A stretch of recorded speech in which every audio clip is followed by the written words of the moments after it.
আসসালামু আলাইকুম রহমতুল্লাহ। ভিউয়ার্স, যে যেখানে আছেন আশা করি ভালো আছেন। আপনাদের সবার প্রতি শুভকামনা রইল।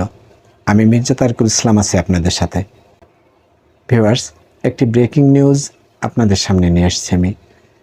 চলুন নিউজটি কি লিখেছে আমরা দেখি। ভিউয়ার্স, নিউজটি লিখেছে বাংলা ট্রিবিউন। বাংলা ট্রিবিউনের নিউজ লাইনের হেড করেছে লেবাননের পেজার বিস্ফোরণের ঘটনাকে কেন্দ্র করে, অর্থাৎ লেবাননের পেজার বিস্ফোরণের নেপথ্যে ভারতীয় যুবক। ভিউয়ার্স, অর্থাৎ নেপথ্যের যে নায়ক, লেবাননে যে বড় ধরনের সাইবার আক্রমণ হয়েছে, এই আক্রমণে অসংখ্য মানুষ মৃত্যুবরণ করেছে। ভিউয়ার্স, এই পেজার বিস্ফোরণে যারা আহত এবং নিহত হয়েছেন তাদের সকলের প্রতি আমাদের আন্তরিক সমবেদনা আমরা জ্ঞাপন করছি। ভিউয়ার্স, সেই আক্রমণে যে ব্যক্তি তার মেধা এবং সব কিছু দিয়ে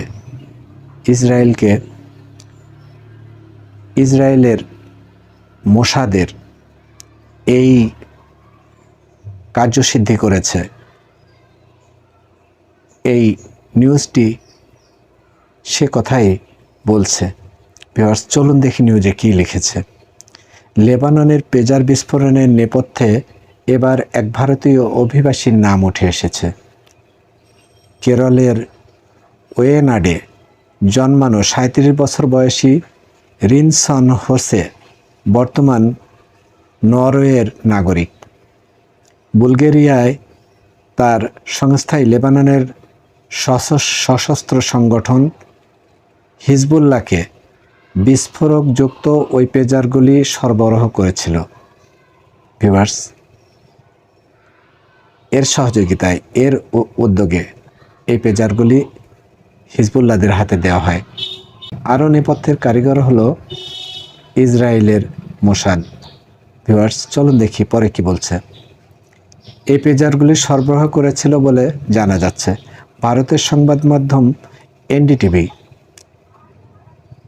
এনডিটিভির বিশেষ প্রতিবেদনে এমন তথ্যই উঠে এসেছে। প্রাথমিক তদন্তে দেখা গেছে পেজারগুলোতে ৩ গ্রাম বিস্ফোরক ও একটি চিপ লুকানো ছিল।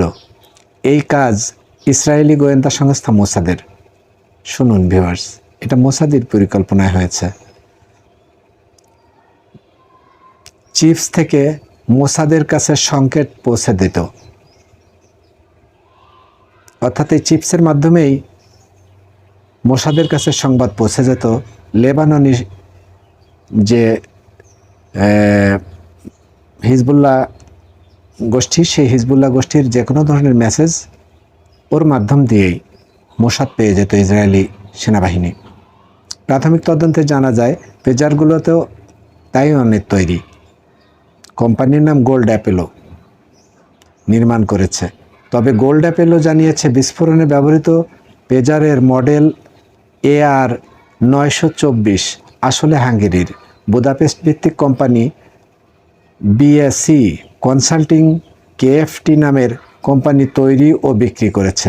তবে গোল্ড অ্যাপেলোর সংস্থার ট্রেডমার্ক ব্যবহারের অনুমতি রয়েছে তাদের কাছে। কিন্তু বুধবারের বিস্ফোরণের পর বুলগেরিয়ার রাষ্ট্রীয় নিরাপত্তা সংস্থা ডিএএনএস জানায় স্বরাষ্ট্র মন্ত্রণালয়ের সাথে সমন্বয় করে নোরাটা গ্লোবাল লিমিটেড নামের একটি কোম্পানির বিরুদ্ধে তদন্ত করছে তারা। ২০২২ সালে সোফিয়ায় ওই সংস্থাটির নাম সরকারি খাতায় নথিবদ্ধ হয়। নরওয়ের বাসিন্দা রিনসন হোসে সংস্থাটির মালিক। তবে শুক্রবার ডিএএনএস জানায় আসলে ওই পেজারগুলি বুলগেরিয়ায় তৈরি হয়নি, সেখান থেকে রপ্তানিও করা হয়নি। সন্ত্রাস বা নাশকতা সরঞ্জামের ব্যবসা নিয়ে কড়া আইনই রয়েছে সে দেশে। ওই সংস্থা সেই আইন লঙ্ঘন করেনি। এরপর নরওয়েতে অসলো পুলিশ জানায় রিনসনের ভূমিকা নিয়ে তদন্ত শুরু করেছে তারা। জানা গিয়েছে কয়েক বছর আগে উচ্চশিক্ষার জন্য নরওয়ে যান রিনসন। কিছুদিন লন্ডনে কাজ করে আবারও অসলো ফিরে আসেন। নরওয়ের সংবাদ সংস্থা ডিএন মিডিয়ার ডিজিটাল কাস্টমার সাপোর্ট বিভাগে যোগ দেন রিনসন। ওই সংবাদ সংস্থার সঙ্গে যোগাযোগ করা হলে তারা জানায় মঙ্গলবার থেকে কাজের জন্য বিদেশে রয়েছেন রিনসন, তার সঙ্গে যোগাযোগ করা যাচ্ছে না। রিনসনের পারিবারিক সূত্রে জানিয়েছে স্ত্রীর সঙ্গে ওসলোয় থাকেন রিনসন।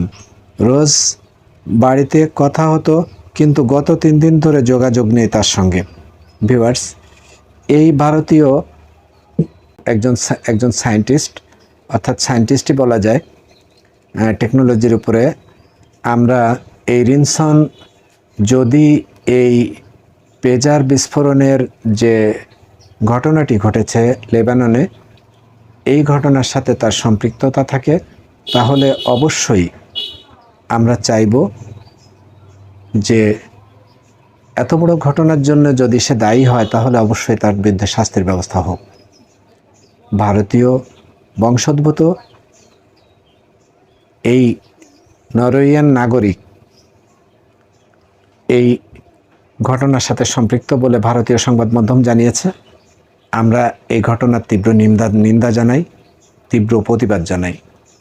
ভিউয়ার্স, এই ধরনের ঘটনার সাথে যারাই জড়িত থাকুক আমরা তাদের শাস্তি দাবি করি, শাস্তি কামনা করি। ভিউয়ার্স, এই যে ঘটনা ঘটিয়েছে সফটওয়্যারের মাধ্যমে বিস্ফোরণ, একটা বৃহৎ ধরনের একটা কর্মকাণ্ড যেটা মোসাদ করেছে।